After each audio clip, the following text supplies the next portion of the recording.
Hello there everyone, Ash here, posting a video on the 30th anniversary of Power Rangers, that being a commentary track on Mighty Morphin Power Rangers Episode 1, Day of the Dumpster. Now, I didn't have anything fancy planned due to stuff outside of YouTube, that being work, and also my graphics card deciding to die on me leading up to the 30th anniversary of Power Rangers. So, the graphics card's been replaced, but I thought, hey, I'm going to put out something for the 30th anniversary, and why not take a trip down memory lane with the very first episode of MMPR, the one that started it all, if you don't count the pilot. Now, if this commentary track does well, then I'll do other commentary tracks going over episodes of Power Rangers. I thought about doing like every sort of first episode for a season and talking about it, but hey, this one I've got a lot of nostalgia for, and I'm watching it on YouTube, where you can watch almost every episode of Power Rangers online. So let's get right into it. Let's talk about it. Hopefully I don't get copyright claimed, because I remember doing this in the past, and unfortunately as soon as I uploaded it, the copyright gremlins got me because there was dead air and or something. The music they claimed me on, I don't know. But let's talk about it. Let's go into it. So hitting play in 3, 2, 1, go. So this episode, when it comes to Mighty Morphin Power Rangers, I would watch to death on VHS. So I had a VHS tape of Mighty Morphin Power Rangers. I had a couple, and they would have 2 episodes per tape, and this one had Day of the Dumpster and Teamwork, and I would watch those episodes to death back in the day. So I'm talking over the theme. Let me mute it, because I'll probably get claimed by Wasserman. Let's see. So I would watch these episodes to death on VHS back in the day, and I loved them to death. Like, I loved them to death. I would watch them all the time, non-stop. I think I had, like, the first 2 episodes, like Green with Evil, a couple of episodes in between, and this was, like, my jam to watch. I would watch it, like, every day when I got the chance, like, on weekends. Like, I would love watching it. Like, I'm pretty sure I've still got the VHS tapes. I don't know if they've... Oh, the episode's starting. So we've got it. I don't know if those tapes have survived the ends of time, but here we got some Zordon footage. So I'm not going to make too many comparisons. I'm just going to watch the episode and talk about it. But yeah, this is very nostalgia. The giant space dumpster that started it all. So this is Rita, Bandora, and this is them first coming out. It's crazy to think when I first watched these episodes, like, back in the day, like, you couldn't tell this was Japanese footage. Like, those astronauts, they're Japanese people, and you can never tell. Like, it's crazy that, like, you never notice these things when you're watching when you're a kid, and then it gets pointed out, and then you can sort of point out all the differences. Yeah, the lip sync is, like, very weird when it comes to this episode.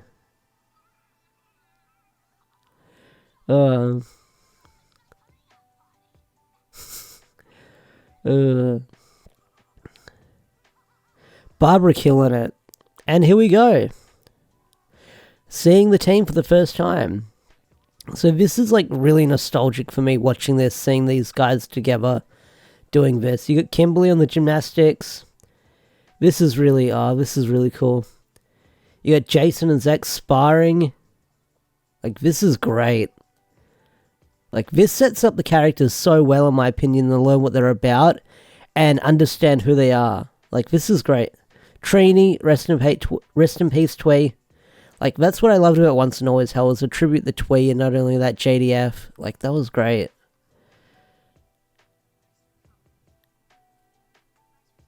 Oh, this is so cool. And they do a flip, hey! And we've got Billy.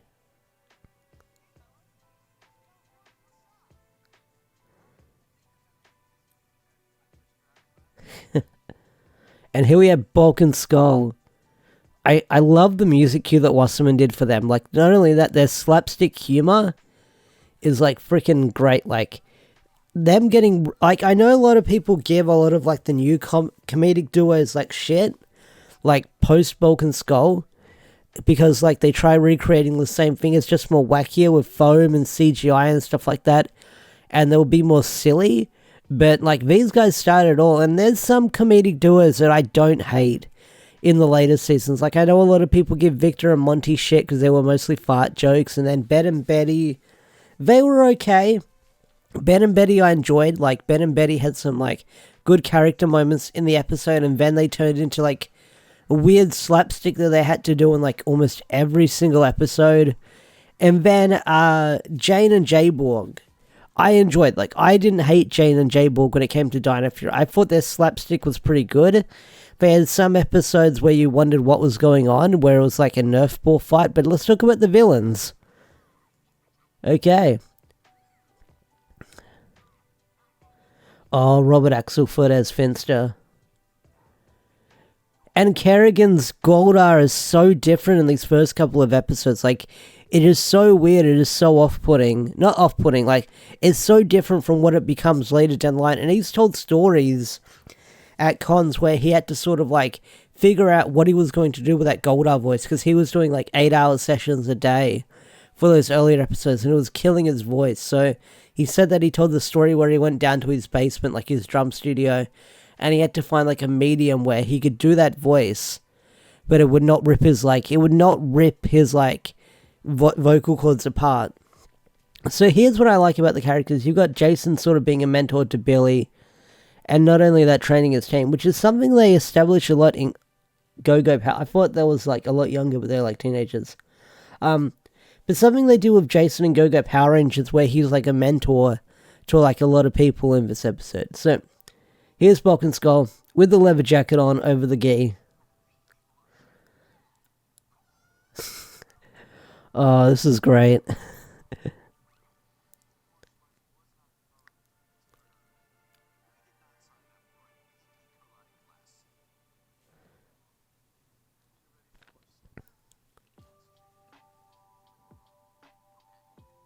You can hear the knuckles cracking. That's pretty cool if you got headphones on.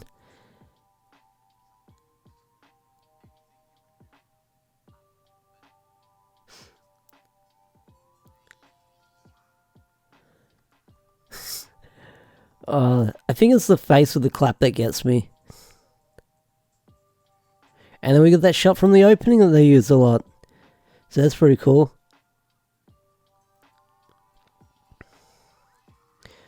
And then he flips and falls. Fun times, fun times.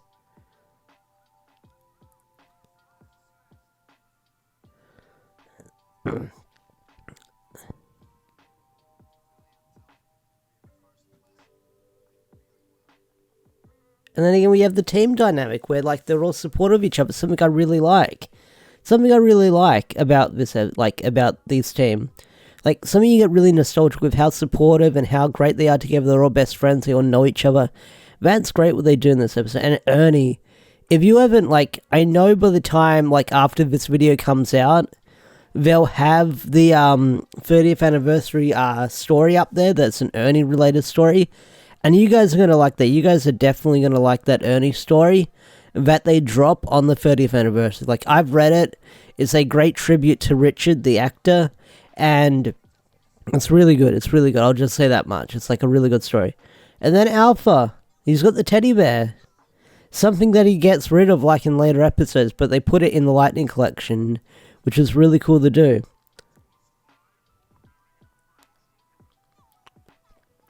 Anything but teenagers. I mean, if he couldn't get teenagers, who else would he gotten? Well, we kind of know, because we've seen, if you've read the comics, he gets Grace's team, the moon landing team, and gets them all killed, which I think they were teenagers, they were adults back then, but they got killed. And here's that teleport effect, that famous teleport effect. We got it here. Okay. And here's the command center set. I love this set. Like, again, I'm going to say so iconic, so nostalgic. But there's, like, something about this command center set, like, that a lot of people remember. Like, I'm sure it was, like, a set that they made in the studio, which you can sort of see the black and the lights. And they sort of make it seem like this infinite void that they've got. But, yeah, that's what, like, it looks like it captures your immersion. Like, because I've studied film and TV, I kind of know set design, but to me, it just seemed like this endless void of a place that they have. And then, yeah, and then Zordon, the David Fielding, they just looped his head over and over again, and he got paid jack shit. Caught in a time warp, from what we know of. I'm so glad they dropped, like, the Valley Girl stuff for Kimberly. Like, she was a bit ditzy here and there for, like, a couple of episodes, but they did drop it later down the line. Look at the viewing globe. What are we gonna see? It's just, like, Rita. It is. Is she on the bike? Yeah, she's on the bike! Oh, I love what... I kind of wish they did that more from Ranger. Having her on the bike. That would have been great to see, because, like, when I first saw that in Ranger, that was so wacky, that was so silly. That they did with her. And they don't do it, and I don't think they did it at all in Mighty Morphin. Like, they don't have her on the bike in Mighty Morphin. So here's the dinosaurs. Morphers.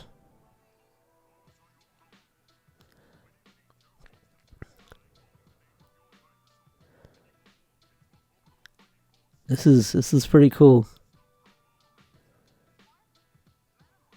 Metamorphosis.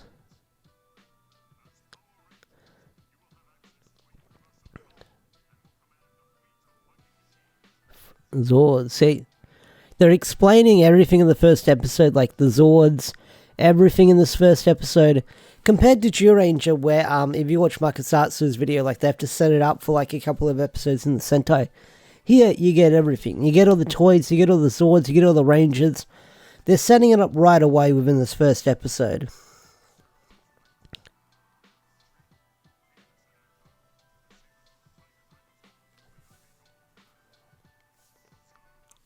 Observe the viewing globe.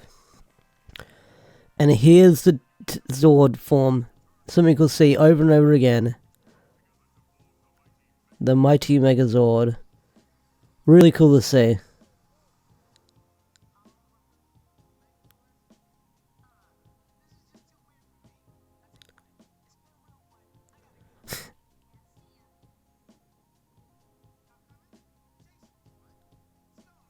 See, Jason's the one that stuck around. He probably would have stayed. Yep, you have training and Jason staying. And here's the famous, I think this is a college they film outside of the MMP, like the command center. It's a building. I've seen people like visit it. I've never visited. I want to visit it just to take photos in front of it. But yeah, you've got that in front of like, I think, like I said, I think it's a sort of, it's a building. I think it's like a college from what I remember or know of. I could be wrong.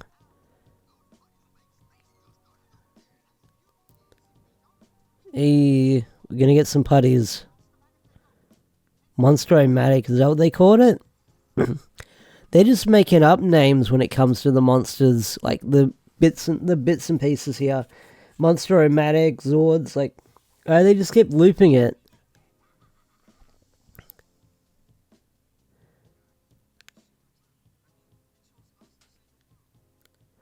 You can tell they're carefully walking down that mountain.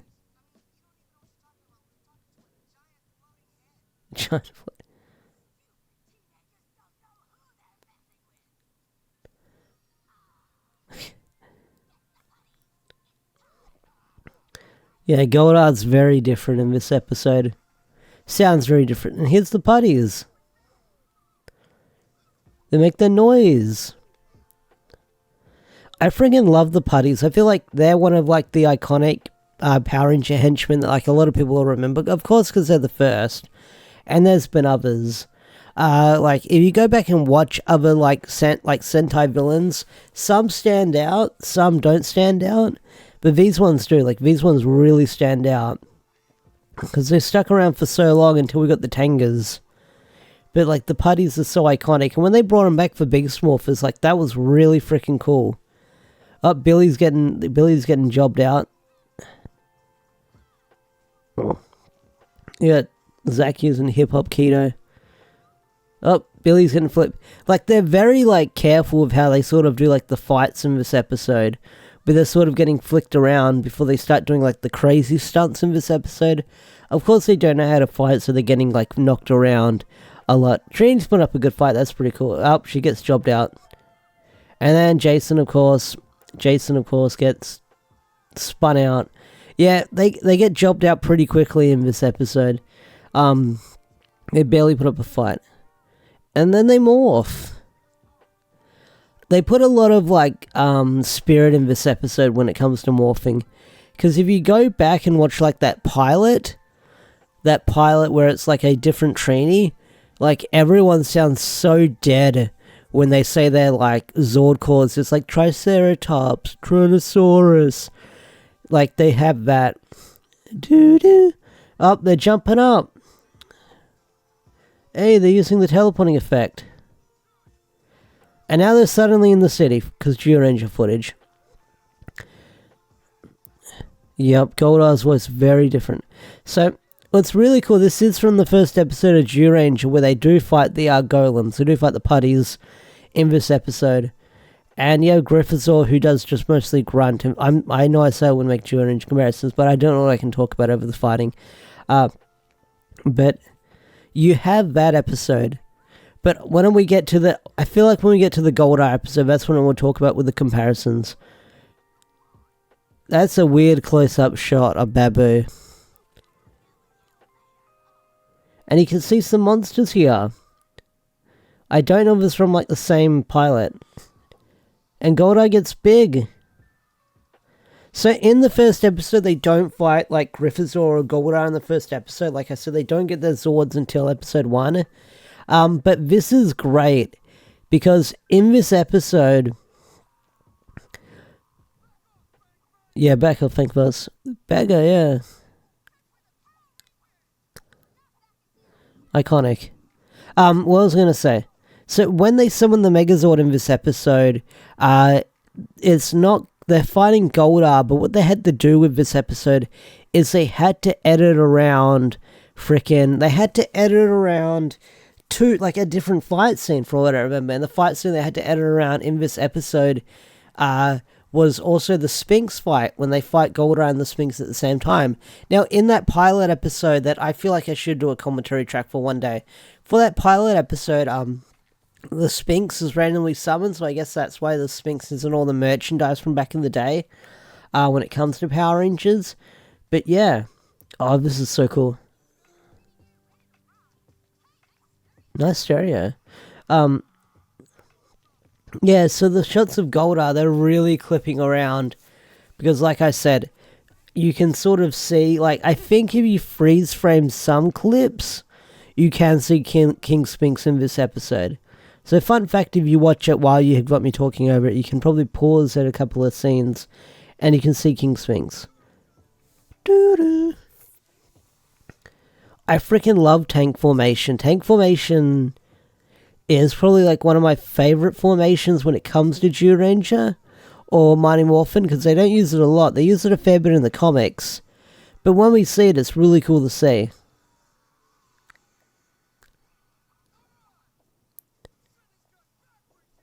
And then they transform. I kind of wish they used tank mode a lot when it came to frickin' Once and Always. I feel like they used it for like a little bit. I could be wrong. It's been a while since I've gone back and watched it. But I feel like they should have used tank mode a lot.